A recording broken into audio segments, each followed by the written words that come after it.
Hello दोस्तों, आराध्या रहस्य academy के यूट्यूब चैनल में आप सभी का स्वागत है। दोस्तों, कर्मचारी चयन बोर्ड द्वारा आयोजित राजस्थान चतुर्श्रेणी कर्मचारी भर्ती परीक्षा 2025 के नवीनतम पाठ्यक्रम के अनुसार मॉडल पेपर की टेस्ट सीरीज शुरू की गई थी, जिसमें अपने 85 मॉडल पेपर है वो कंप्लीट हो चुके हैं। आज अपना इसमें 86 नंबर का मॉडल पेपर है। दोस्तों, कुल 120 प्रश्न इसमें शामिल किए गए हैं और हूबहू आपको ऐसा ही पेपर है वो परीक्षा में देखने को मिलेगा। दोस्तों, अगर आपने 85 मॉडल पेपरों का अगर टेस्ट नहीं दिया है तो आप प्ले लिस्ट में जाइए, वहां पे आपको फोल्डर मिल जाएगा चतुर्थ श्रेणी कर्मचारी मॉडल पेपर के नाम से। वहां फोल्डर बना हुआ है और उसका जो लिंक है वो आपको डिस्क्रिप्शन में मिल जाएगा। तो आप वहां जाकर पिछले मॉडल पेपरों का टेस्ट है वो अवश्य दें। साथ ही दोस्तों, आपको मूमल क्लासेज यूट्यूब चैनल का भी लिंक वहां पे मिलेगा, टेलीग्राम का लिंक भी वहां मिलेगा। और दोस्तों, चतुर्श्रेणी कर्मचारी के ऑब्जेक्टिव प्रश्नों का सिलेबस के अकॉर्डिंग सब्जेक्ट वाइज के सभी लिंक भी दोस्तों आपको डिस्क्रिप्शन में मिल जाएंगे। तो आप वहां जाकर वो क्लासेस जरूर देखें और आराध्या रहस्य एकेडमी के यूट्यूब चैनल को सब्सक्राइब जरूर करें, बेल आइकन को दबाएं, क्लास को लाइक और अपने दोस्तों के पास में शेयर जरूर करें। तो चलिए दोस्तों, शुरू करते हैं आज का अपना मॉडल पेपर नंबर 86। देखिए, ये पाठ्यक्रम स्कीम है। 120 प्रश्न परीक्षा में पूछे जाएंगे, 2 घंटे का पेपर है वो रहने वाला है। बिल्कुल परीक्षा पैटर्न पर ये आधारित है अपना मॉडल पेपर। देखिए, सबसे पहले अपन राजस्थान भूगोल के 20 प्रश्न है वो पढ़ेंगे सिलेबस के अकॉर्डिंग।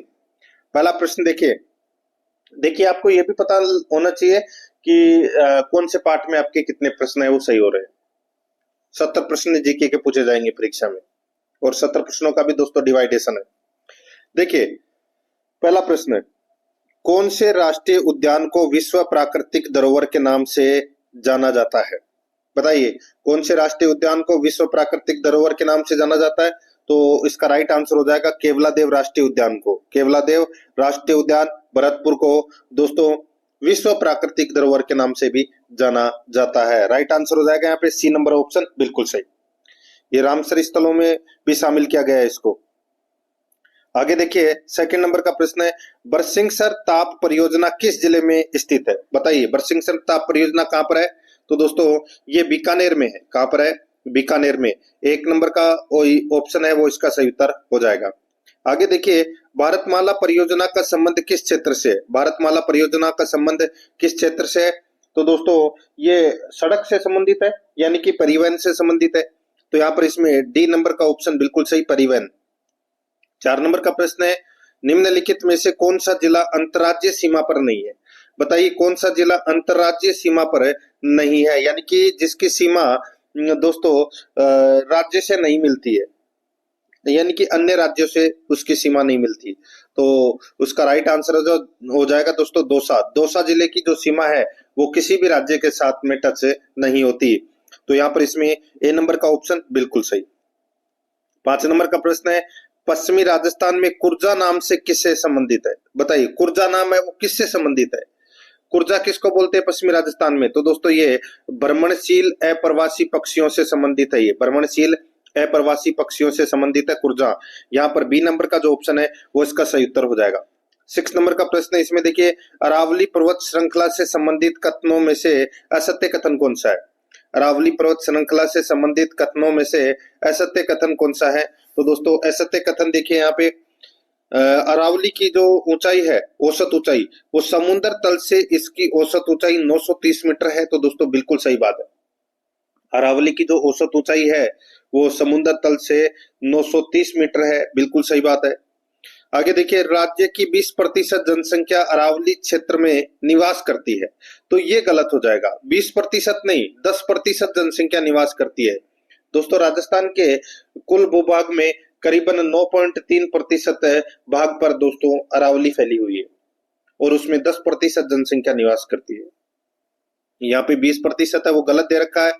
अरावली पर तीसरा ऑप्शन देखिए, अरावली पर्वतमाला के राजस्थान में उत्तर पूर्व से दक्षिण पश्चिम की ओर ऊंचाई व चौड़ाई बढ़ती चली जाती है। तो दोस्तों, बिल्कुल सही बात है। इसकी राजस्थान में लंबाई 550 किलोमीटर है। तो ये भी बिल्कुल सही बात है। तो यहाँ पर इसमें बी नंबर का ऑप्शन राइट आंसर हो जाएगा, क्योंकि ये असत्य कथन है। 7 नंबर का प्रश्न इसमें देखिए, भौतिक विभाग व जिला सुमेलित कीजिए। भौतिक विभाग व जिला सुमेलित करना है। दोस्तों, यहाँ पर देखिए, सूची फर्स्ट में नाम दे रखे हैं और सूची सेकंड में जिले दे रखे हैं।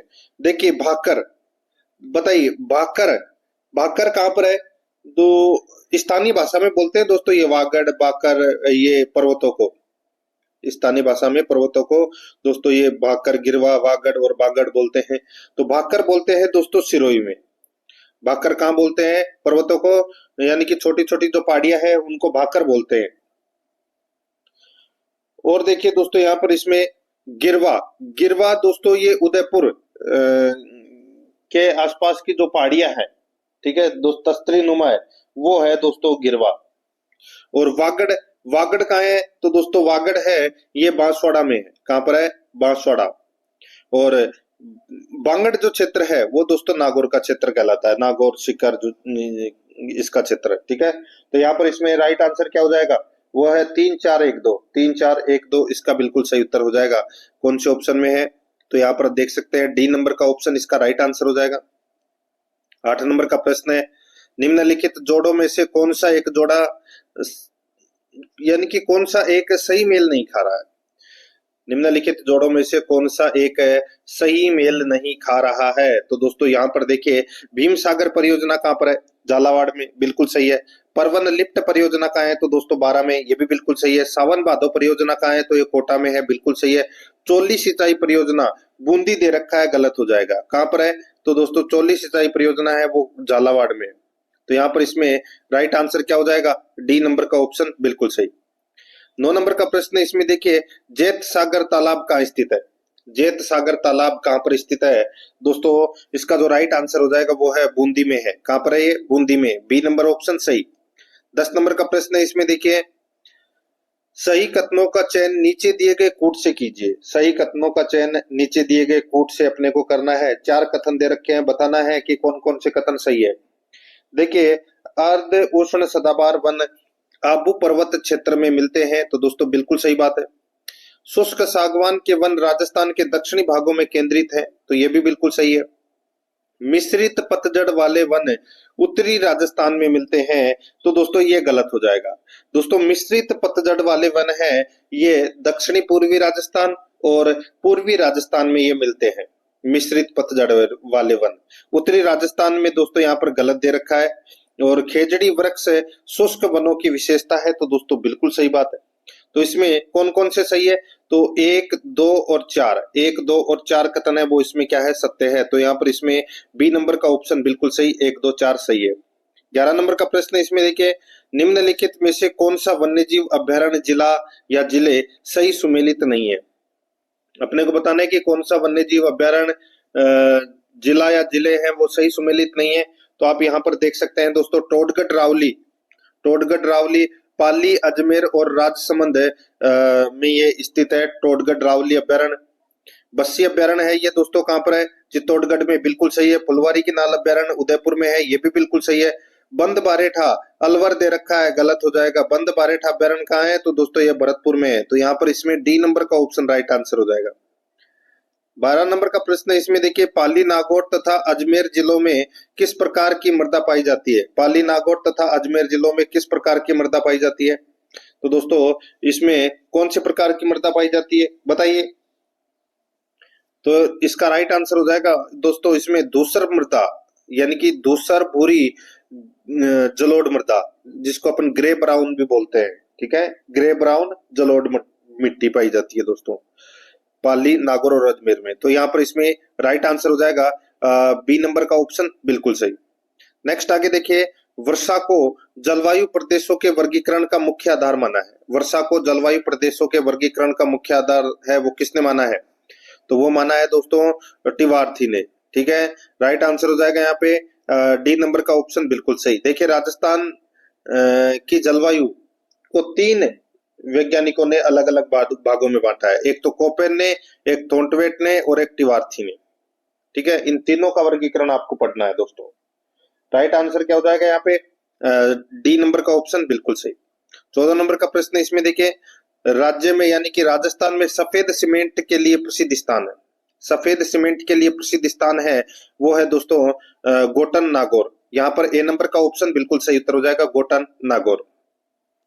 आगे देखिए, 15 नंबर का प्रश्न है, निम्नलिखित में से कौन से खनिजों का राजस्थान लगभग अकेला उत्पादक राज्य है? कौन से खनिजों का राजस्थान लगभग अकेला उत्पादक राज्य है? तो यहाँ पर इसका राइट आंसर क्या हो जाएगा, बताइए।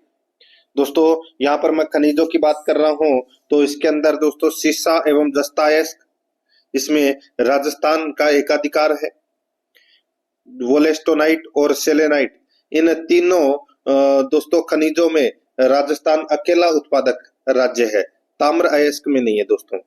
ठीक है, तो यहाँ पर इसमें राइट आंसर हो जाएगा 1, 3, 4। 1, 3, 4 इसका बिल्कुल सही उत्तर हो जाएगा।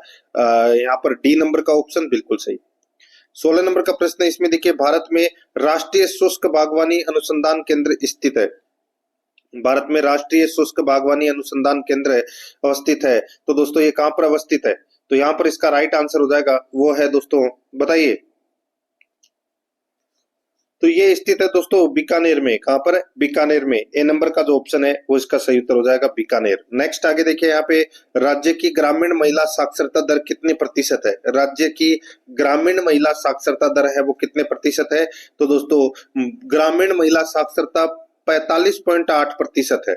45.8% है ये ग्रामीण महिला साक्षरता दर है। और ग्रामीण पुरुष साक्षरता की अगर मैं बात करूं तो दोस्तों पुरुष साक्षरता है, ग्रामीण पुरुष साक्षरता 76.16% है। ये भी आपको याद रखना है। डी नंबर का ऑप्शन सही उत्तर। 18 नंबर का प्रश्न है, नागौर का सुहालक क्षेत्र देश भर में किसके लिए प्रसिद्ध है? सुहालक क्षेत्र किसके लिए प्रसिद्ध है? दोस्तों ये बैलों के लिए प्रसिद्ध है। किसके लिए? बैलों के लिए प्रसिद्ध है। ए नंबर का ऑप्शन सही उत्तर। आगे देखिए, यहाँ पे 19 नंबर का प्रश्न है, खेसला उद्योग के लिए प्रसिद्ध लेटा ग्राम किस जिले में स्थित है? खेसला उद्योग के लिए प्रसिद्ध लेटा ग्राम किस जिले में स्थित है? तो यहाँ पर इसका राइट आंसर हो जाएगा, ये जालोर जिले में स्थित है दोस्तों। यहाँ पर इसमें सी नंबर का ऑप्शन बिल्कुल सही उत्तर हो जाएगा, जालोर जिले में। आगे देखिए, 20 नंबर का प्रश्न है, निम्नलिखित में से सीज में शामिल नहीं है, बताइए। सेज में शामिल नहीं है, तो दोस्तों यहाँ पर देखिए, इसमें बाड़मेर शामिल नहीं है, बाकी बीकानेर, जोधपुर और जैसलमेर ये शामिल है। बी नंबर का ऑप्शन बिल्कुल सही। अब देखिए, भाग 2 के अंदर अपन राजस्थान इतिहास एवं कला संस्कृति से संबंधित 20 प्रश्न है वो पढ़ेंगे भाग 2 में। देखिए 21 नंबर का प्रश्न है, पुरातत्व का पुष्कर किसे कहा जाता है? पुरातत्व का पुष्कर किसे कहा जाता है? तो दोस्तों ये गणेश्वर को कहा जाता है। यहाँ पर इसमें बी नंबर का ऑप्शन बिल्कुल सही उत्तर हो जाएगा। मेरे पैतृक गांव से कुछ ही किलोमीटर की दूरी पर दोस्तों ये गणेश्वर है स्थित है। वहां पर 12 मास दोस्तों गौमुख से गर्म पानी निकलता है, बिल्कुल गर्म। करीबन मैं अभी जाके आया था 10-15 दिन पहले, दोस्तों बहुत गर्म पानी आ रहा था उसमें। वो गर्म पानी है वो कुछ मिनटों के लिए बहुत गर्म लगता है, फिर उसके बाद में शरीर के अनुसार डल जाता है। तो पुरातत्व का पुष्कर है वो दोस्तों गणेश्वर को कहा जाता है। यहाँ पर बी नंबर का ऑप्शन बिल्कुल सही। आगे देखिए, यहाँ पे 22 नंबर का प्रश्न है, प्रतिहार शासक मिहिर भोज ने निम्नलिखित में से कौन सी उपाधि धारण की थी? प्रतिहार शासक मिहिर भोज ने निम्नलिखित में से कौन सी उपाधि धारण की थी? तो दोस्तों आदि वराह की उपाधि धारण की थी मिहिर भोज ने। तो यहाँ पर इसमें राइट आंसर हो जाएगा ए नंबर ऑप्शन सही।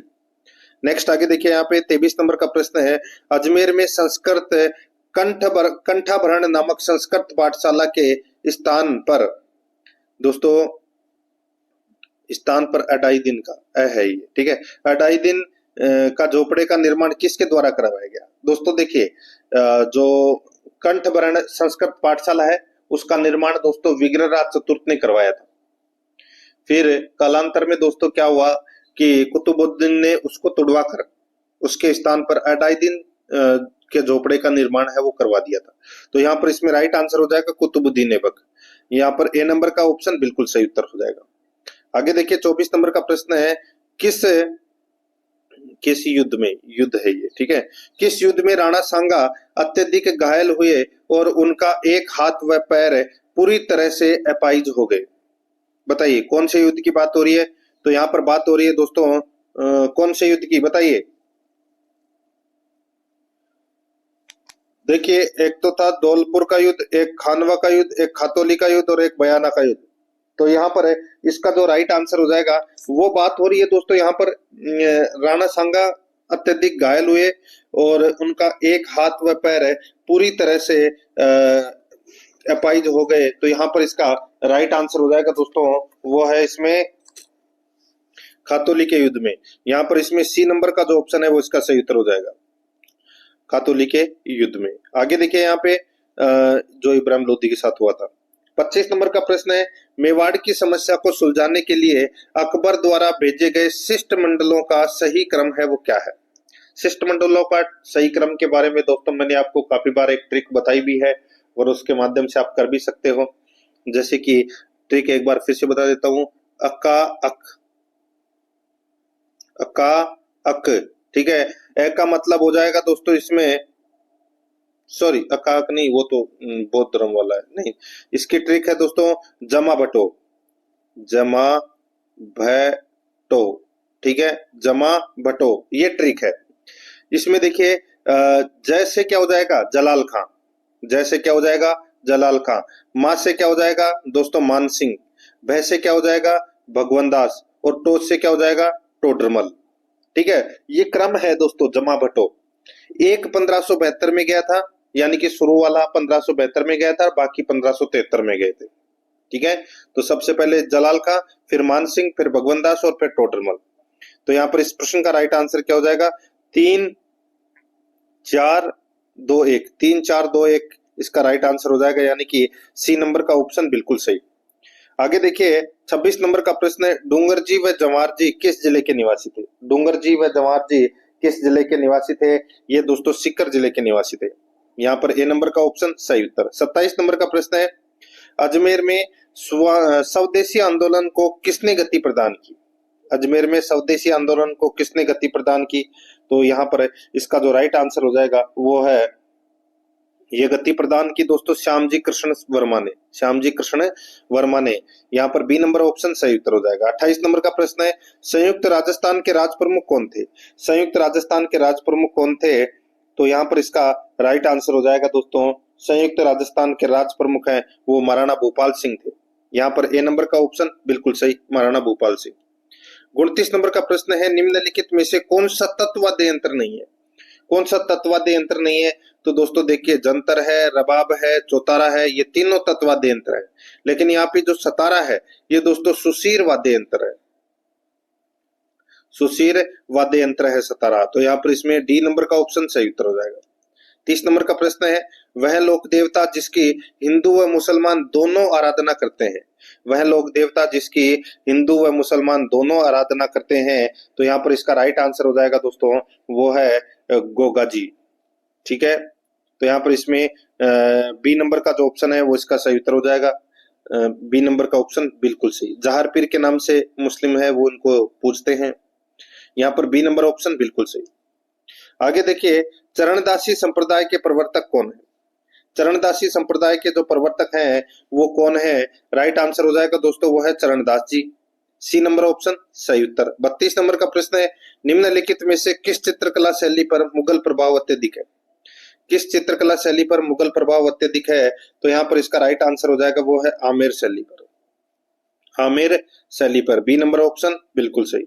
आगे देखिए 33 नंबर का प्रश्न है, राजस्थान में चांदी पर मीनाकारी के कार्य के लिए निम्नलिखित में से कौन सा स्थान प्रसिद्ध है? राजस्थान में चांदी पर मीनाकारी के कार्य के लिए निम्नलिखित में से कौन सा स्थान प्रसिद्ध है? तो यहाँ पर इसका राइट आंसर हो जाएगा, वो है दोस्तों चांदी पर मीनाकारी के लिए। दोस्तों चांदी पर मीनाकारी के लिए नाथ द्वारा प्रसिद्ध है। सी नंबर का ऑप्शन बिल्कुल सही, नाथ द्वारा। आगे देखिए कजली तीज किस शहर की प्रसिद्ध है? कजली तीज दोस्तों, कजली तीज बूंदी की प्रसिद्ध है। यहाँ पर डी नंबर ऑप्शन बिल्कुल सही। 25 नंबर का प्रश्न है,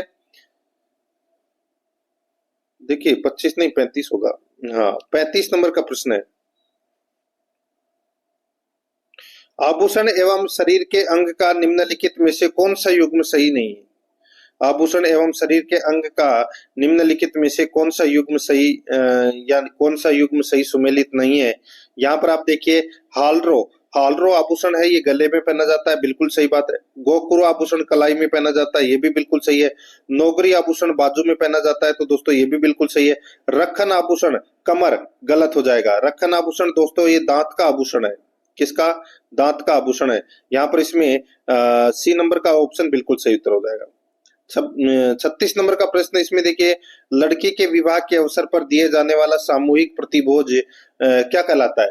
तो वो क्या कहलाता है? इसका जो राइट आंसर हो जाएगा दोस्तों, वो कहलाता है, जो भोज है उसको बोलते हैं दोस्तों बडार। क्या बोलते हैं? उसको बडार बोलते हैं। राइट आंसर हो जाएगा यहाँ पे ए नंबर का जो ऑप्शन है वो इसका सही उत्तर। नेक्स्ट आगे देखिए, यहाँ पे राजस्थान का प्राचीनतम दुर्ग दो नदियों के संगम पर एक कठोर चट्टान पर बना हुआ है, वह दुर्ग कौन सा है? तो वह दुर्ग है दोस्तों गागरोन, जो झालावाड़ में है। राइट आंसर हो जाएगा, काली सिंध और आहू नदी के संगम पर है दोस्तों ये गागरोन दुर्ग। राइट आंसर हो जाएगा यहाँ पे सी नंबर का ऑप्शन सही उत्तर, जल दुर्ग की श्रेणी में आता है दोस्तों ये। 38 नंबर का प्रश्न है, इसमें देखिए गलत युग्म को चुनिए। एक तरफ साहित्यिक रचना है, दूसरी तरफ साहित्यकार है। देखिए मैं आपको बता देता हूं, बादली जो साहित्यिक रचना है ये चंद्र प्रकाश देवल दे रखा है, जो कि इसमें गलत हो जाएगा। तो चंद्र प्रकाश देवल नहीं हो जाएगा दोस्तों, चंद्र सिंह वीरकाली, चंद्र सिंह वीरकाली, चंद्र सिंह वीरकाली की रचना है दोस्तों ये बादली। चंद्र प्रकाश देवल है वो इसमें गलत दे रखा है। राधा जो साहित्यिक रचना है ये सत्य प्रकाश जोशी की है, बिल्कुल सही है। मेघमाल ये सुमेर सिंह शेखावत की साहित्यिक रचना है, और बाथा में भूगोल ये हरीश बादानी की रचना है। तो यहाँ पर इसमें राइट आंसर क्या हो जाएगा? ए नंबर का जो ऑप्शन है वो सही उत्तर हो जाएगा इसमें। आगे देखिए, कुदरत सिंह को राजस्थान की किस हस्तकला में योगदान के लिए पद्मश्री पुरस्कार से अलंकृत किया गया था? कुदरत सिंह को राजस्थान की किस हस्तकला में योगदान के लिए पद्मश्री पुरस्कार से अलंकृत किया गया था? यहाँ पर इसका राइट आंसर क्या हो जाएगा बताइए? तो दोस्तों इसका जो सही उत्तर हो जाएगा वो है इसमें ब्लू पोट्री, ब्लू पोट्री। क्या सही है? कुदरत सिंह की बात हो रही है दोस्तों यहाँ पे, और इसका सही उत्तर हो जाएगा मीनाकारी। ठीक है, कृपाल सिंह शेखावत है दोस्तों ब्लू पोट्री का, तो मीनाकारी इसका बिल्कुल सही उत्तर हो जाएगा। मीनाकारी के लिए दोस्तों कुदरत सिंह को पद्मश्री पुरस्कार है वो मिला है। यहाँ पर बी नंबर का ऑप्शन बिल्कुल सही उत्तर हो जाएगा। नेक्स्ट है, आगे देखिए यहाँ पे 40 नंबर का प्रश्न है, स्वतंत्र बावनी रम्मत के लेखक कौन है? स्वतंत्र बावनी रम्मत के लेखक कौन है? तो वो है दोस्तों तेज कवि। यहाँ पर डी नंबर का जो ऑप्शन है वो सही उत्तर हो जाएगा, तेज कवि। अब दोस्तों अपन भाग 3 के अंदर भारतीय संविधान से संबंधित 5 प्रश्न है वो पढ़ेंगे सिलेबस के अकॉर्डिंग। देखिए 41 नंबर का प्रश्न है, मूल भारतीय संविधान किसके द्वारा हस्तलिखित है? तो बताइए किसके द्वारा हस्तलिखित है? तो ये प्रेम बिहारी नारायण रायजादा के द्वारा यह हस्तलिखित है। यहाँ पर सी नंबर का ऑप्शन सही उत्तर हो जाएगा। 42 नंबर का प्रश्न इसमें देखिए, नायब तहसीलदार किसके नियंत्रण में कार्य करता है? नायब तहसीलदार किसके नियंत्रण में कार्य करता है? तो यहाँ पर इसका जो सही उत्तर हो जाएगा वो है इसमें किसके नियंत्रण में कार्य करता है नायब तहसीलदार? तो ये करता है दोस्तों तहसीलदार को। ठीक है, तहसीलदार के नियंत्रण में कार्य करता है दोस्तों ये। डी नंबर ऑप्शन सही। 43 नंबर का प्रश्न है, निम्नलिखित में से भारतीय संविधान सभा का अध्यक्ष कौन था? भारतीय संविधान सभा का अध्यक्ष दोस्तों कौन था? यहाँ पर इसका राइट आंसर हो जाएगा वो है डॉक्टर राजेंद्र प्रसाद। ए नंबर का जो ऑप्शन है वो इसका बिल्कुल सही उत्तर हो जाएगा, डॉक्टर राजेंद्र प्रसाद। नेक्स्ट आगे देखिए, निम्नलिखित में से यूएस संविधान की विशेषताएं कौन सी है जो हमारे संविधान के निर्माताओं द्वारा ग्रहण की गई थी? बताइए कौन सी चीज है वो यूएसए के संविधान से ली गई है? तो यहाँ पर इसका राइट आंसर हो जाएगा वो है दोस्तों, देखिए न्यायिक समीक्षा, मौलिक अधिकार, उच्चतम न्यायालय के न्यायाधीशों को हटाना, ये सभी प्रक्रिया है वो दोस्तों यूएसए के संविधान से ली गई है। तो यहाँ पर इसमें राइट आंसर हो जाएगा उपरोक्त सभी। तो इस प्रश्न का राइट आंसर हो जाएगा डी नंबर ऑप्शन बिल्कुल सही। आगे देखिए, लोक कल्याणकारी राज्य का लक्ष्य है। लोक कल्याणकारी राज्य का लक्ष्य क्या है? तो दोस्तों ये है अधिकतम जन कल्याण, अधिकतम जन कल्याण। ये नंबर का ऑप्शन बिल्कुल सही उत्तर हो जाएगा। अब अपन दोस्तों भाग 4 के अंदर राजस्थान पॉलिटी के 5 प्रश्न है वो पढ़ेंगे। ठीक है, भाग 4 के अंदर राजस्थान पॉलिटी के 5 प्रश्न है। 46 नंबर का जो प्रश्न है इसमें देखिए, हमारे संविधान की प्रस्तावना में उल्लेख नहीं है। हमारे संविधान की प्रस्तावना में उल्लेख नहीं है, तो बताइए किसका उल्लेख नहीं है? तो यहाँ पर इसका जो राइट आंसर हो जाएगा वो है इसमें, बताइए हमारे संविधान की प्रस्तावना में दोस्तों किसका उल्लेख नहीं है? तो न्याय का उल्लेख है, प्रतिष्ठा की समानता का उल्लेख है, भ्रातृत्व का उल्लेख है, लेकिन यहाँ पे वयस्क मताधिकार का उल्लेख है वो प्रस्तावना में नहीं है। यहाँ पर डी नंबर का ऑप्शन सही उत्तर हो जाएगा। 47 नंबर का प्रश्न है, जिला न्यायाधीश किसके नियंत्रण के अधीन होता है? जिला न्यायाधीश किसके नियंत्रण के अधीन होता है? तो दोस्तों ये उच्च न्यायालय के नियंत्रण के अधीन होता है। बी नंबर ऑप्शन बिल्कुल सही। 48 नंबर का प्रश्न है, राजस्थान में नौकरशाह संगठन का प्रमुख कौन है? राजस्थान में नौकरशाह संगठन का प्रमुख कौन है? तो दोस्तों वो है मुख्य सचिव। कौन है? मुख्य सचिव। बी नंबर का ऑप्शन बिल्कुल, डी नंबर का ऑप्शन बिल्कुल सही, मुख्य सचिव। 49 नंबर का प्रश्न है, राजस्थान सरकार में सर्वोच्च प्रशासकीय पद है। राजस्थान सरकार में सर्वोच्च प्रशासकीय पद है तो वो कौन सा है? तो वो है दोस्तों मुख्य सचिव। यहाँ पर सी नंबर का ऑप्शन बिल्कुल सही, मुख्य सचिव। 50 नंबर का प्रश्न इसमें देखिए, राजस्थान की प्रथम महिला मुख्यमंत्री का निर्वाचन क्षेत्र था।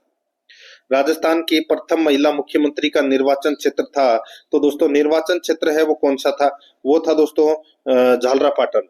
झालरा पाटन। यहाँ पर इसमें ए नंबर का जो ऑप्शन है वो इसका सही उत्तर हो जाएगा, झालरा पाटन। अब दोस्तों यहाँ पर देखिए, अब अपन भाग 5 के अंदर सामान्य विज्ञान से संबंधित 5 प्रश्न है वो पढ़ेंगे सिलेबस के अकॉर्डिंग। देखिए यहाँ पे, वह जैविक क्रिया जिसमें O2 मुक्त होती है, वह जैविक क्रिया जिसमें ऑक्सीजन मुक्त होती है, दोस्तों इसका जो राइट आंसर हो जाएगा वो है इसमें, वो है प्रकाश संश्लेषण में। प्रकाश संश्लेषण में मुक्त होती है दोस्तों ऑक्सीजन। तो यहाँ पर इसमें ए नंबर ऑप्शन सही। 52 नंबर का प्रश्न है, शुक्राणुओं को संरक्षण एवं पोषण प्रदान करने वाली कोशिकाओं को कहते हैं। शुक्राणुओं को संरक्षण एवं पोषण प्रदान करने वाली कोशिकाओं को कहते हैं, तो क्या कहते हैं उसको? उसको कहते हैं दोस्तों सरटोली कोशिकाएं। सरटोली कोशिकाएं कहते हैं। यहाँ पर बी नंबर का जो ऑप्शन है वो इसका बिल्कुल सही उत्तर हो जाएगा, सरटोली कोशिकाएं। आगे देखिए 53 नंबर का प्रश्न है, सूची फर्स्ट को सूची सेकंड से सुमेलित कीजिए। सूची फर्स्ट में रोग कारक है, सूची सेकंड में रोग है।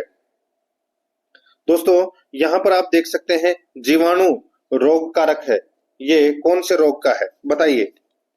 यहाँ पर जो जीवाणु रोग कारक है ये दोस्तों टाइफाइड, टाइफाइड रोग का रोग कारक है दोस्तों जीवाणु, यानी कि जीवाणु जनित रोग कौन सा है? टाइफाइड।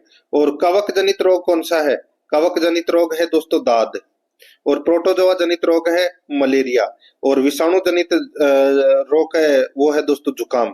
तो यहाँ पर इसमें राइट आंसर क्या हो जाएगा? 4 1 2 3, 4 1 2 3 इसका बिल्कुल सही उत्तर हो जाएगा, यानी कि डी नंबर का ऑप्शन बिल्कुल सही। आगे देखिए इंद्रधनुष कैसे बनता है? इंद्रधनुष कैसे बनता है? तो दोस्तों ये अपवर्तन, परावर्तन तथा वर्ण विक्षेपण से बनता है। अपवर्तन, परावर्तन तथा वर्ण विक्षेपण से बनता है इंद्रधनुष से। यहाँ पर बी नंबर का ऑप्शन सही उत्तर हो जाएगा। 55 नंबर प्रश्न इसमें देखिए, निम्न में से कौन सा भौतिक परिवर्तन का उदाहरण है? निम्न में से कौन सा भौतिक परिवर्तन का उदाहरण है? तो यहाँ पर इसका राइट आंसर क्या हो जाएगा? वो है इसमें भौतिक परिवर्तन का उदाहरण दोस्तों इसमें पानी का जो उबलना है वो भौतिक परिवर्तन का उदाहरण है। डी नंबर का जो ऑप्शन है वो इसका बिल्कुल सही उत्तर हो जाएगा। आगे देखिए यहाँ पे भाग 6 के अंदर दोस्तों अब अपन राजस्थान करंट अफेयर से संबंधित 5 प्रश्न है वो पढ़ेंगे। ठीक है, राजस्थान करंट अफेयर से संबंधित भाग 6 में 5 प्रश्न है। यहाँ पर देखिए दोस्तों 56 नंबर का प्रश्न है, 41वीं एनटीपीसी राष्ट्रीय तीरंदाजी प्रतियोगिता में किस खिलाड़ी ने स्वर्ण पदक जीता? 41वीं एनटीपीसी राष्ट्रीय तीरंदाजी प्रतियोगिता में किस खिलाड़ी ने स्वर्ण पदक जीता? तो इसका जो राइट आंसर हो जाएगा वो है दोस्तों, बताइए किसने जीता? तो ये जीता दोस्तों दिव्यांश सिंह ने, दिव्यांश सिंह ने। तो यहाँ पर इसमें डी नंबर का ऑप्शन बिल्कुल सही, दिव्यांश सिंह। 57 नंबर प्रश्न है, आईपीएल की तर्ज पर राजस्थान में आई लीग प्रतियोगिता का आयोजन किया गया, इसका संबंध किस खेल से है? आईपीएल की तर्ज पर राजस्थान में, आईपीएल की तर्ज पर राजस्थान में आई लीग प्रतियोगिता का आयोजन किया गया, इसका संबंध किस खेल से है? इसका राइट आंसर हो जाएगा वो है दोस्तों फुटबॉल से है। यहाँ पर ए नंबर का ऑप्शन बिल्कुल सही, फुटबॉल से इसका संबंध है। नेक्स्ट आगे देखिए, यमुना जल समझौता कौन कौन से 2 राज्यों के मध्य हुआ? तो दोस्तों यमुना जल समझौता ये राजस्थान और हरियाणा के मध्य ये समझौता हुआ है। बी नंबर ऑप्शन सही। 59 नंबर प्रश्न है, राजस्थान सरकार द्वारा हमीरगढ़ फ्लाइंग स्कूल को मंजूरी प्रदान की गई, यह किस जिले में बनेगा? बताइए ये कौन से जिले में बनेगा? तो ये दोस्तों अजमेर जिले में बनेगा। कहां पर है? अजमेर में बनेगा ये। नेक्स्ट आगे देखिए यहाँ पे 60 नंबर का प्रश्न है, 1 से 31 जनवरी 2025 को आयोजित सड़क सुरक्षा माह की थीम क्या रखी गई है? बताइए 1 जनवरी 2025 को आयोजित 1 जनवरी से 31 जनवरी तक यानी कि पूरे महीने ये सड़क सुरक्षा माह की थीम है वो क्या रखी गई थी? राइट आंसर हो जाएगा परवाह। परवाह थीम रखी गई थी। ए नंबर ऑप्शन सही उत्तर। अब देखिए यहाँ पे भाग 7 के अंदर अपन भारतीय करंट अफेयर से संबंधित 5 प्रश्न है वो पढ़ेंगे। तो यहाँ पर देख सकते हैं दोस्तों 61 नंबर का प्रश्न है, हाल ही में अधिसूचित रातापानी टाइगर रिजर्व के संबंध में असत्य कथन का चयन कीजिए। रातापानी टाइगर रिजर्व के संबंध में दोस्तों अपने को असत्य कथन बताना है। देखिए यह टाइगर रिजर्व मध्य प्रदेश का 7वां टाइगर रिजर्व है। तो दोस्तों 7वां नहीं, ये 9वां टाइगर रिजर्व है दोस्तों मध्य प्रदेश का, और ये देश का 57वां टाइगर रिजर्व है। बिल्कुल सही है। इसका कुल क्षेत्रफल 1271.4 वर्ग किलोमीटर है। बिल्कुल सही है। इस रिजर्व की घोषणा 2 दिसंबर 2024 को की गई थी। तो दोस्तों बिल्कुल सही बात है। तो यहाँ पर एक ही गलत है, इसमें ए नंबर का ऑप्शन राइट आंसर हो जाएगा, 7 की जगह 9 आएगा। 62 नंबर का प्रश्न है, इसमें देखिए हाल ही में आयोजित 43वीं भारत अंतर्राष्ट्रीय व्यापार मेला 2024 में किन दो राज्यों का साझेदार राज्य का दर्जा प्रदान किया गया? हाल ही में आयोजित 43वीं भारत अंतर्राष्ट्रीय व्यापार मेला 2024 में किन 2 राज्यों का साझेदार राज्य का दर्जा प्रदान किया है? तो यहाँ पर इसका जो राइट आंसर हो जाएगा वो है इसमें कौन सा? बताइए। तो इसका दोस्तों सही उत्तर हो जाएगा वो है बिहार व उत्तर प्रदेश को। ए नंबर का जो ऑप्शन है वो इसका सही उत्तर हो जाएगा, बिहार व उत्तर प्रदेश को। नेक्स्ट आगे देखिए यहाँ पे सरस राज सखी राष्ट्रीय मेला 2024 का आयोजन कहाँ किया गया है? सरस राज सखी राष्ट्रीय मेला 2024 का आयोजन कहाँ किया गया है? तो यहाँ पर इसका राइट आंसर हो जाएगा वो है जवाहर कला केंद्र जयपुर। जवाहर कला केंद्र जयपुर। ए नंबर का जो ऑप्शन है वो इसका बिल्कुल सही उत्तर हो जाएगा। आगे देखिए यहाँ पे 64 नंबर का प्रश्न है, आईफा अवार्ड 2025 के संदर्भ में निम्नलिखित में से असुमेलित विकल्प का चयन कीजिए। आईफा अवार्ड 2025 के संदर्भ में निम्नलिखित में से असुमेलित विकल्प का क्या करना है? चयन करना है। तो दोस्तों यहाँ पर देखिए सर्वश्रेष्ठ फिल्म है वो लापता लेडीज, बिल्कुल सही बात है। सर्वश्रेष्ठ निर्देशक किरण राव, लापता लेडीज, बिल्कुल सही है। सर्वश्रेष्ठ अभिनेता रवि किशन, लापता लेडीज, तो ये गलत हो जाएगा। दोस्तों सर्वश्रेष्ठ अभिनेता है वो यानी कि सर्वश्रेष्ठ अभिनेता का पुरस्कार है वो कार्तिक आर्यन को मिला है भूल भुलैया 3 फिल्म के लिए, ठीक है। और सर्वश्रेष्ठ अभिनेत्री नितांशी गोयल है, वो लापता लेडीज की है अभिनेत्री, ठीक है, उसको उनको मिला है। तो यहाँ पर इसमें सी नंबर का ऑप्शन राइट आंसर हो जाएगा, याद रखना। आगे देखिए एशिया की सबसे बड़ी और दुनिया की सबसे ऊंची इमेजिंग चेरेनको वेधशाला MACE का उद्घाटन कहाँ हुआ है? बताइए। एशिया की सबसे बड़ी और दुनिया की सबसे ऊंची इमेजिंग चेरेनको वेधशाला MACE का उद्घाटन कहाँ हुआ है?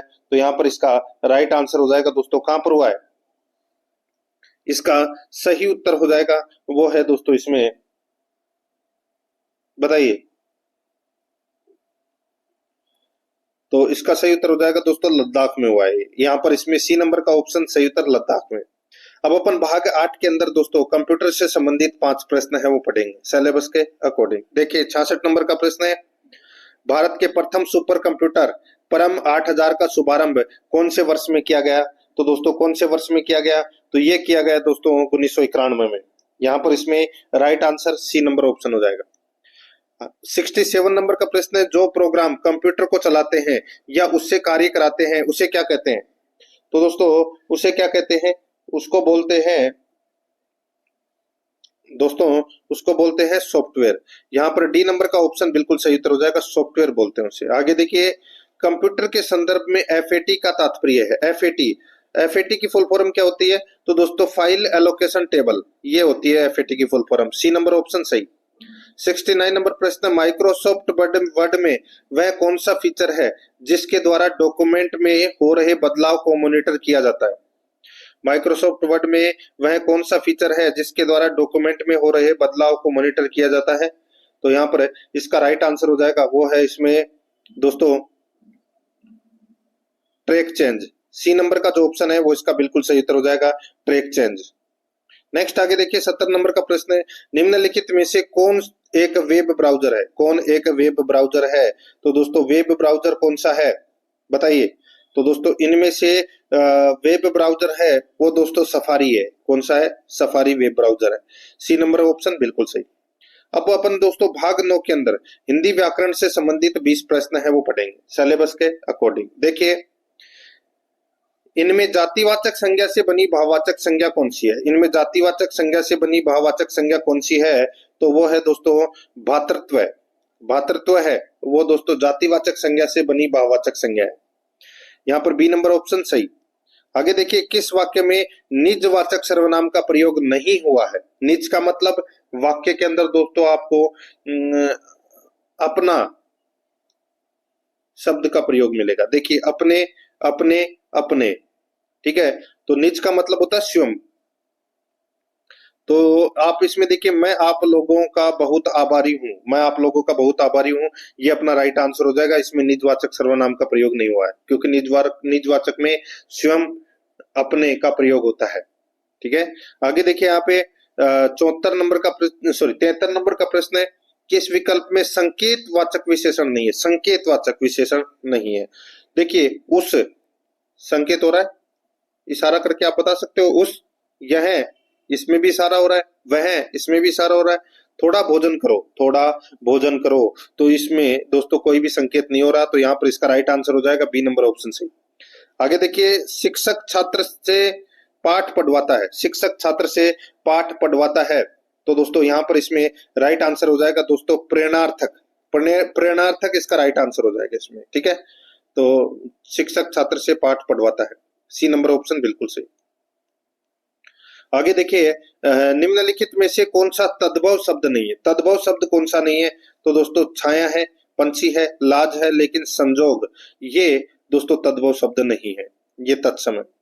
डी नंबर ऑप्शन सही। आगे देखिए नि उपसर्ग का प्रयोग किस शब्द में नहीं हुआ? नि उपसर्ग, नि उपसर्ग दोस्तों यहाँ पर देखिए निकृष्ट में नि उपसर्ग है, निबंध में नि उपसर्ग है, नि प्लस यम, नियम में भी है, निष्कर्षण में निस उपसर्ग है दोस्तों, इसमें निष्कर्षण में यहाँ पे नि उपसर्ग नहीं है। डी नंबर ऑप्शन बिल्कुल सही। आगे देखिए बदर में कौन सा प्रत्यय लगाने से या लगने से बदरायण बनेगा? बदर से यानी कि बदर में कौन सा प्रत्यय लगने से बदरायण बनेगा? राइट आंसर हो जाएगा वो है दोस्तों बदर प्लस आयन। आयन न का दोस्तों लास्ट में न होगा, तो यहाँ पर इसमें ए नंबर का ऑप्शन सही उत्तर। 78 नंबर का प्रश्न है कृत प्रत्यय का योग होता है, कृत प्रत्यय का योग होता है, राइट आंसर हो जाएगा वो है क्रिया या धातु के साथ, क्रिया या धातु के साथ कृत प्रत्यय का योग होता है, ए नंबर ऑप्शन सही। 79 नंबर का प्रश्न है विलोम शब्द की दृष्टि से कौन सा विकल्प अनुचित है? विलोम शब्द की दृष्टि से कौन सा विकल्प अनुचित है? तो यहाँ पर इसका राइट आंसर हो जाएगा वो है तेजस्वी यशस्वी। प्रसाद का विषाद हो जाएगा उद्विग्न, उद्विग्न का हो जाएगा दोस्तों अनुद्विग्न, देवी का हो जाएगा आसुरी, तेजस्वी का दोस्तों यहाँ पे यशस्वी है वो गलत दे रखा है, तेजस्वी का यशस्वी भी है वो दोस्तों इसमें गलत हो जाएगा। तेजस्वी का दोस्तों विलोम होता है निस्तेज, क्या होता है? निस्तेज होता है। राइट आंसर हो जाएगा यहाँ पे बी नंबर का ऑप्शन सही। नेक्स्ट आगे देखिए इनमें से दीर्घ स्वर संधि का उदाहरण कौन सा है? दीर्घ स्वर संधि का दोस्तों उदाहरण है वो है इसमें शब्द प्लस अर्थ, शब्दार्थ, यानी कि ए प्लस ए मिलकर आ बन रहा है, तो यहाँ पर इसमें ये दीर्घ स्वर संधि का उदाहरण है, बी नंबर ऑप्शन सही। आगे देखिए इनमें से किस शब्द में गलत संधि विच्छेद हुआ है? गलत संधि विच्छेद दोस्तों यहाँ पर देखिए सडानंद, तो यहाँ पे सठ प्लस आनंद होता है, सठ, सठ प्लस आनंद होता है, सड प्लस नहीं होता, तो यहाँ पर इसमें right answer B number option हो जाएगा। आगे देखिए निम्नलिखित में से किस शब्द की वर्तनी सही नहीं है? बताइए कौन से शब्द की वर्तनी है वो सही नहीं है? तो यहाँ पर देखिए ऐतिहासिक नहीं होता, ऐतिहासिक होता है, ठीक है, तो यहाँ पर इसमें राइट आंसर हो जाएगा ए नंबर का ऑप्शन सही उत्तर। आगे देखिए, व्याकरण की दृष्टि से निम्नलिखित में से कौन सा शुद्ध वाक्य है? शुद्ध वाक्य कौन सा है? तो दोस्तों इसमें शुद्ध वाक्य की अगर मैं बात करूं तो दोस्तों इसमें शुद्ध वाक्य हो जाएगा भोपाल में अनेक तालाब है। भोपाल में अनेक तालाब है, तो ये शुद्ध वाक्य है, बी नंबर ऑप्शन सही उत्तर हो जाएगा। आगे देखिए, पार्थ, गुडाकेश, सव्यसाची, धनंजय सभी शब्द निम्नलिखित में से किसके लिए प्रयुक्त हुए हैं? तो ये किसके लिए प्रयुक्त हुए हैं? तो दोस्तों ये अर्जुन के लिए प्रयुक्त हुए हैं ये शब्द। डी नंबर का ऑप्शन बिल्कुल सही। 85 नंबर का प्रश्न है, जिसकी गर्दन सुंदर हो उसे क्या कहते हैं? जिसकी गर्दन सुंदर हो उसे क्या कहते हैं? उसे बोलते हैं दोस्तों सुग्रीव। सुग्रीव बोलते हैं, सी नंबर ऑप्शन सही उत्तर। आगे देखिए, काठ की हांडी मुहावरे का अर्थ है। काठ की हांडी होना, बताइए, तो इसका राइट आंसर हो जाएगा वो है दोस्तों इसमें अस्थायी चीज। यहाँ पर इसमें बी नंबर का ऑप्शन बिल्कुल सही। नेक्स्ट आगे देखिए, यहाँ पे 87 नंबर प्रश्न है, मुद्दई सुस्त गवाह चुस्त लोकोक्ति का भावार्थ है। मुद्दई सुस्त गवाह चुस्त लोकोक्ति का भावार्थ है।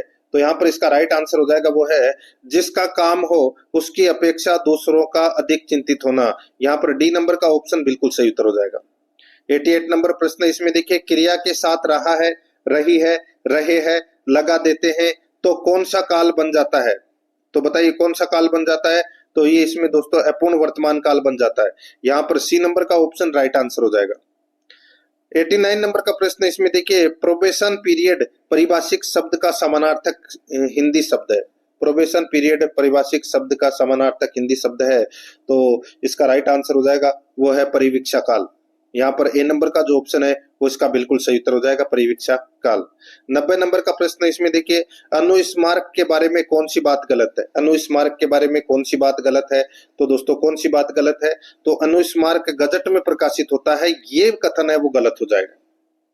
यहाँ पर इसमें डी नंबर का ऑप्शन राइट आंसर हो जाएगा। अनुस्मारक में पूर्व पत्र का संदर्भ होता है, इसमें प्रतिलिपि देने का प्रावधान नहीं होता, इसकी भाषा अपेक्षाकृत कठोर होती है। तो यहाँ पर इसमें डी नंबर का जो ऑप्शन है वो इसका सही उत्तर हो जाएगा। अब अपन दोस्तों भाग 10 में इंग्लिश ग्रामर से संबंधित 15 प्रश्न है वो सिलेबस के अकॉर्डिंग पढ़ेंगे। देखिए, 91 और 92 प्रश्न है, इनका दोस्तों अपने को टेंस का प्रयोग करते हुए खाली स्थान को भरना है। 51 नंबर प्रश्न, इसमें देखिए, death rates from cancer Fallon in the past 20 years. बताइए खालिस्तान में क्या आएगा? दोस्तों इसके अंदर मैं अगर खालिस्तान की बात करूं तो यहाँ पर देखिए, डेथ रेट्स, ये क्या है? तो ये प्लूरल सब्जेक्ट है, तो इसमें हैव का प्रयोग होगा दोस्तों। Have Fallon the in the past 20 year, तो यहाँ पर इसमें राइट आंसर हो जाएगा हैव आएगा, बी नंबर का ऑप्शन बिल्कुल सही। 92 नंबर का प्रश्न है, he went to the mall. He went to the mall, तो दोस्तों वेंट है वो क्या है? सेकंड फॉर्म है, यानी कि पास्ट टेंस है। तो इसका राइट आंसर क्या हो जाएगा दोस्तों? इसमें प्रयोग होगा टू सी यू। तो यहाँ पर इसमें डी नंबर का ऑप्शन बिल्कुल सही उत्तर इसमें हो जाएगा। आगे देखिए, 93 नंबर का प्रश्न है, देखिए इसमें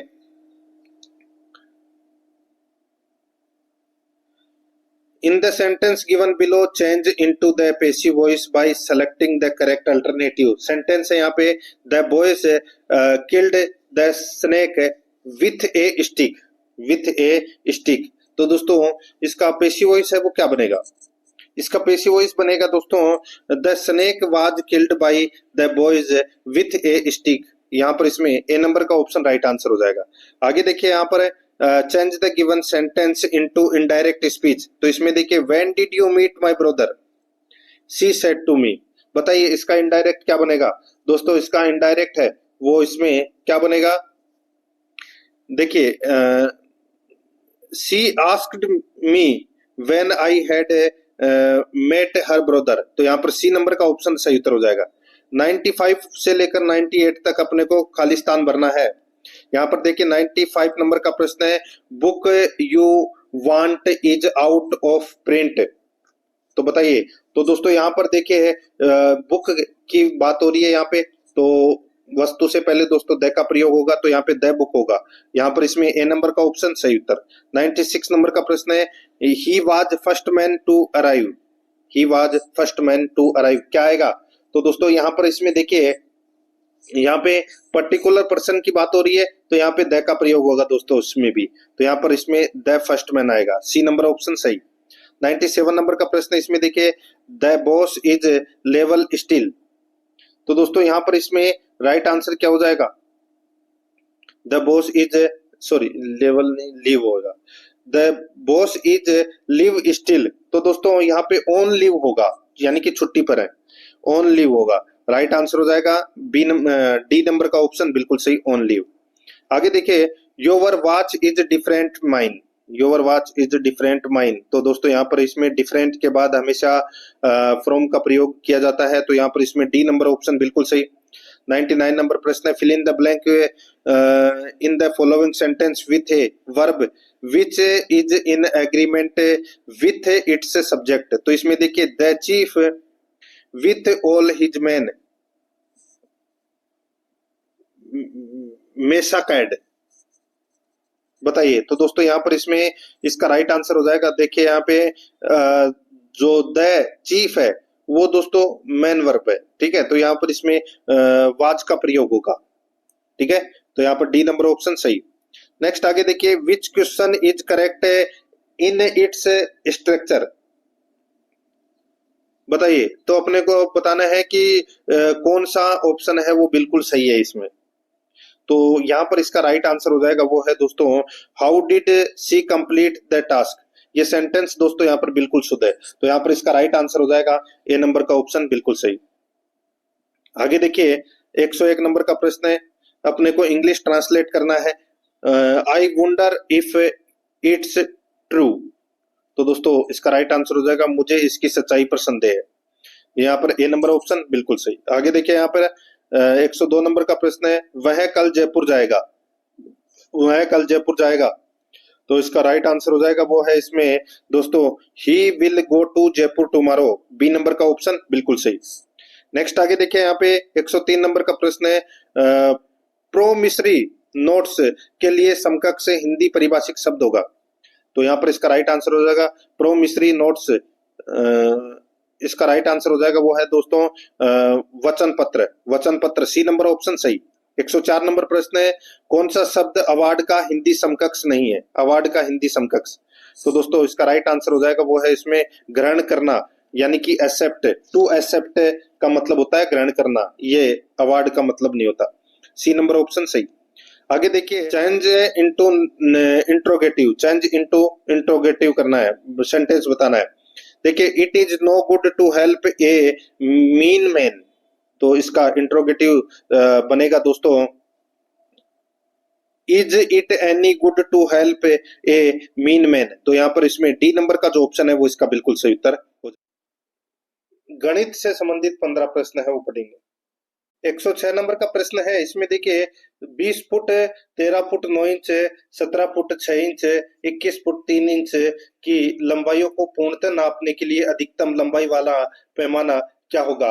तो दोस्तों अधिकतम लंबाई वाला जो पैमाना है वो क्या होगा, वो अपने को दोस्तों यहाँ पर बताना है। तो दोस्तों अपने को क्या करना है इसमें, देखिए जो यहाँ पर 20 फुट 13 इंच दे रखा है, ठीक है, इसको दोस्तों अपन है वो कितना लिख सकते हैं दोस्तों? 240 लिख सकते हैं, ठीक है। 17 फुट 6 इंच को, सॉरी देखिए 20 फुट को अपन भाई 1 फुट में कितनी इंच होती है? 12। तो 20 फुट के अंदर यानी कि 1 फुट के अंदर 12 इंच होती है, तो 20 इंटू 12 करना है तो कितना हो जाएगा? 240, ठीक है। तो 240, उसी प्रकार 13 फुट 9 इंच को दोस्तों अपन 165 है वो लिख सकते हैं, ठीक है। 12 से मल्टीप्लाई कर देंगे 13 को और फिर इसमें 9 और जोड़ देंगे, ठीक है। वैसे ही 17 फुट 6 इंच, तो 17 को अपन क्या करेंगे 12 से मल्टीप्लाई कर देंगे और 6 इंच और जोड़ देंगे, तो कितना हो जाएगा? 210 हो जाएगा। और 21 फुट 3 इंच को दोस्तों 21 को 12 से मल्टीप्लाई करके 3 प्लस कर देंगे तो कितना हो जाएगा? 255, ठीक है। ये आ गया, इसका एचसीएफ आपको निकालना है। एचसीएफ निकालोगे तो दोस्तों 5 से देखिए, सबसे पहले अपन किसका भाग देंगे, 5 का देंगे, ठीक है। ये कितनी बार गया, ये 48 बार गया। ये कितनी बार गया, ये 33 बार गया। ये 42 बार गया और ये 51 बार गया, ठीक है। अब इनमें दोस्तों 3 का जा रहा है, बिल्कुल जा रहा है। तो यहाँ पर देखिए ये 16 बार गया, ये 11 बार गया, ये 14 बार गया और ये 17 बार गया, ठीक है। तो अब दोस्तों आगे भाग नहीं जा रहा, तो यहाँ पर 5 इंटू 3 यानी कि 15 इंच। एचसीएफ कितना आ गया, 15 इंच, ठीक है।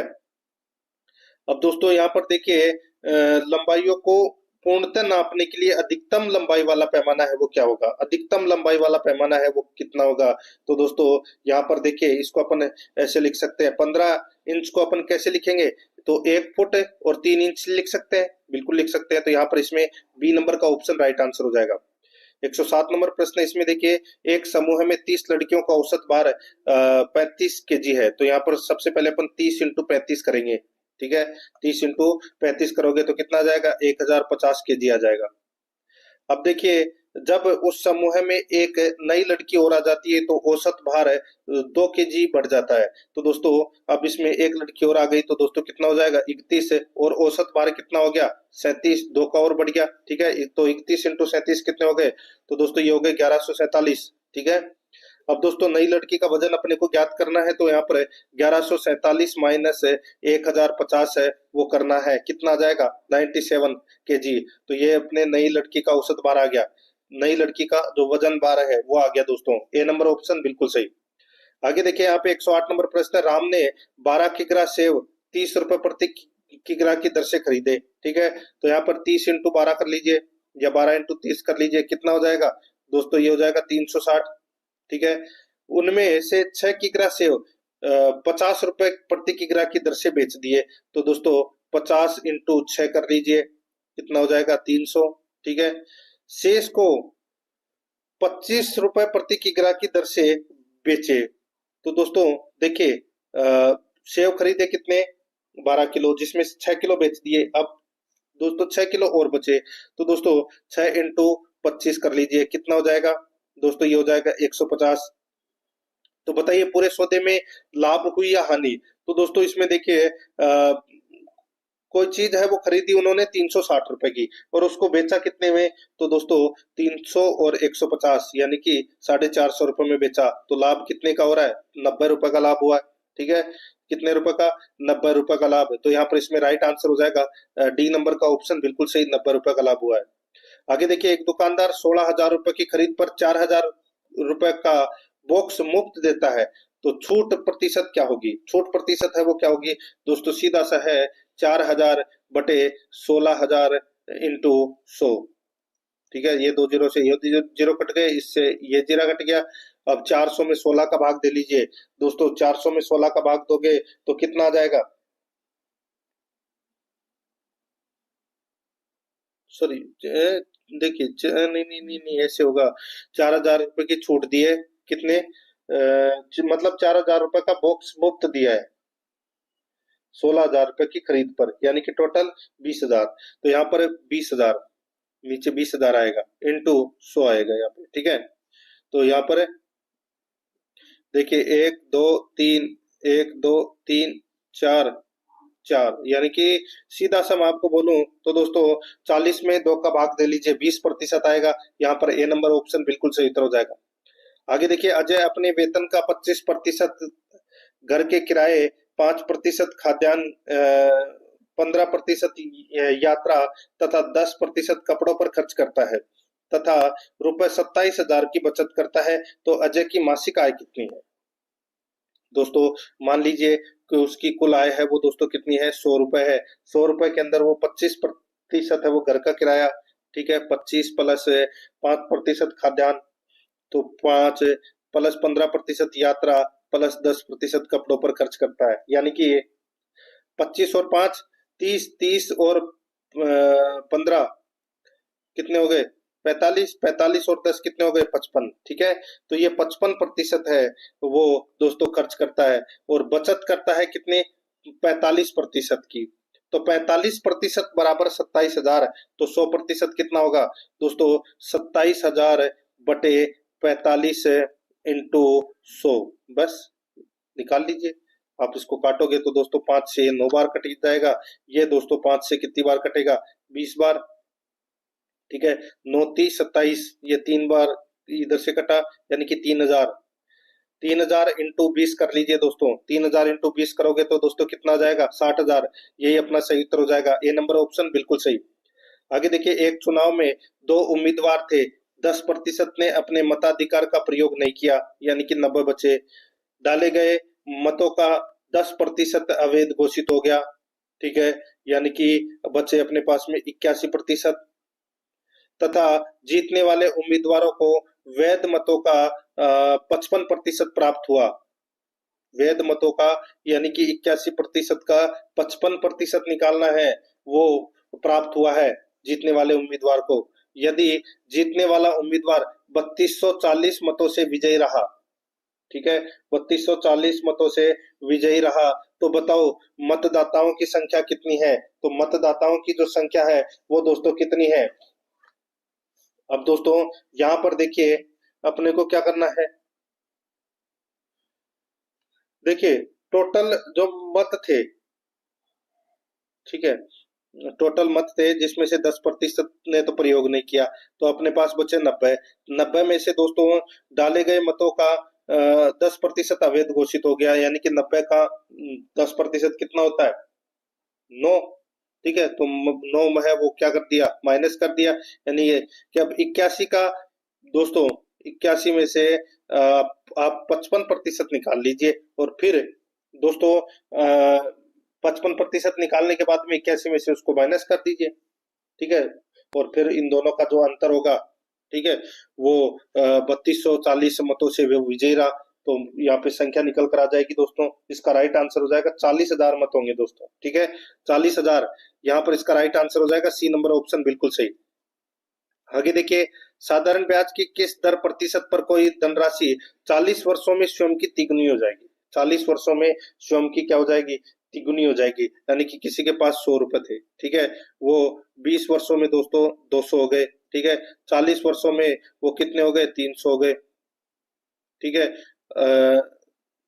तो दोस्तों यहाँ पे क्या बताना है? किस ब्याज की दर से, किस ब्याज की दर से। तो दोस्तों यहाँ पर अपने को क्या करना है? बस 100 में भाग देना है। ठीक है, 20 का, 100 में 20 का भाग दे लीजिए, तो कितना हो जाएगा? 5। तो 5% दर है दोस्तों। यहाँ पर बी नंबर ऑप्शन सही। आगे देखिए, 113 नंबर प्रश्न है, एक धनराशि 12% की चक्रवर्ती ब्याज की दर से 2 वर्ष के लिए उधार दी गई है। एक धनराशि 12% की चक्रवर्ती ब्याज की दर से 2 वर्ष के लिए उधार दी गई है। यदि अंत में कुल प्राप्त धन 18,816 रुपए हो, तो मूलधन कितना होगा? तो मूलधन कितना होगा वो अपने को यहाँ पर बताना है। ठीक है दोस्तों, आप ऑप्शन उठा के कर लीजिए, बेटर रहेगा। जैसे कि मैंने ऑप्शन यहाँ पे 15,000 उठा लिया दोस्तों। अब 15,000 का 12% चक्रवर्ती ब्याज के लिए के लिए दोस्तों 2 वर्ष के लिए उधार दी गई, तो प्राप्त धन, यानी कि इसका 12% निकाल लीजिए। ठीक है, तो फिर उसमें जोड़ दीजिए, फिर वापस दोस्तों इसमें 12% निकाल लीजिए। राइट आंसर आपका निकल कर आ जाएगा दोस्तों यहाँ पे डी नंबर ऑप्शन बिल्कुल सही, 15,000। आगे देखिए, यदि 4 14 x 42 क्रमानुपाती है, तो x का मान ज्ञात कीजिए दोस्तों। तो x का मान है वो अपने को यहाँ पर ज्ञात करना है। तो a इंटू डी x निकालना है। तो दोस्तों यहाँ पर 4 इंटू 42, यानी कि बाह्य पदों का गुणनफल बटे मध्य पदों का गुणनफल। ठीक है, तो यहाँ पे 14 से 3 बार कट गया, तो 4 3 12। तो यहाँ पर इसका राइट आंसर हो जाएगा, x का मान है वो 12 आएगा।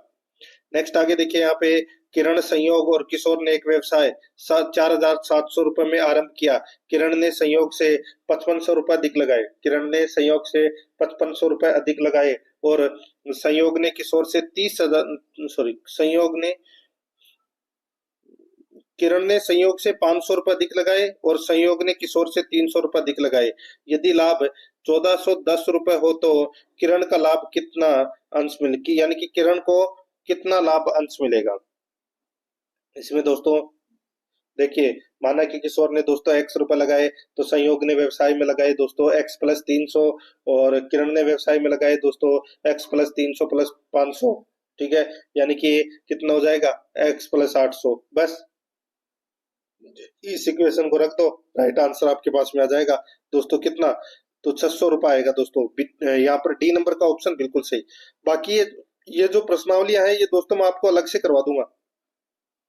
116 नंबर का प्रश्न है, इसमें देखिए ए प्लस बी किसी काम को 12 दिन में कर सकते हैं, बी प्लस सी इसी काम को 16 दिन में कर सकते हैं। ए 5 दिन काम करके चला गया, बी 7 दिन काम करके चला गया, बचा हुआ काम सी ने 13 दिन में पूरा कर दिया। तो ए बी सी अलग अलग इस काम को कितना दिन में पूरा कर सकते हैं? तो दोस्तों यहाँ पर देखिए ए प्लस बी है वो 12, ठीक है, और बी प्लस सी है वो 16। तो इनका एचसीएफ निकलेगा तो कितना आ जाएगा? 48। तो 12 चौका 48, एक का 4 काम आ जाएगा और एक का आ जाएगा दोस्तों 16 × 48, एक का 3, एक का 4 आ जाएगा तो एक का 3 आ जाएगा, ठीक है। इसको ऐसे निकाल लेना। तो यहाँ पर दोस्तों मैं आपको सही उत्तर बता देता हूँ, 24 दिन इसका राइट आंसर हो जाएगा, ठीक है। ये आप कर लेना इस प्रश्न को। 117 नंबर का प्रश्न है, एक पहिए की त्रिज्या 0.35 मीटर है, यह 1 मिनट में 450 चक्कर लगाता है, इसकी गति किलोमीटर प्रति घंटा क्या है? तो दोस्तों देखिए, पहिए की परिधि का जो सूत्र होता है वो 2πr होता है, यानी कि 2 × 22/7 इंटू त्रिज्या कितनी है? तो दोस्तों यहाँ पर 0.35 मीटर है तो इसको अपन 3.5 लिख सकते हैं, ठीक है। तो दोस्तों इसको आप काटोगे तो दोस्तों कितना आ जाएगा? तो 2.2 मीटर आ जाएगा, ठीक है। 2.2 मीटर आ जाएगा, ये 2 से कट गया, ठीक है। 12 दूनी 44, 44 में दोस्तों 2 का भाग दोगे तो कितना आ जाएगा?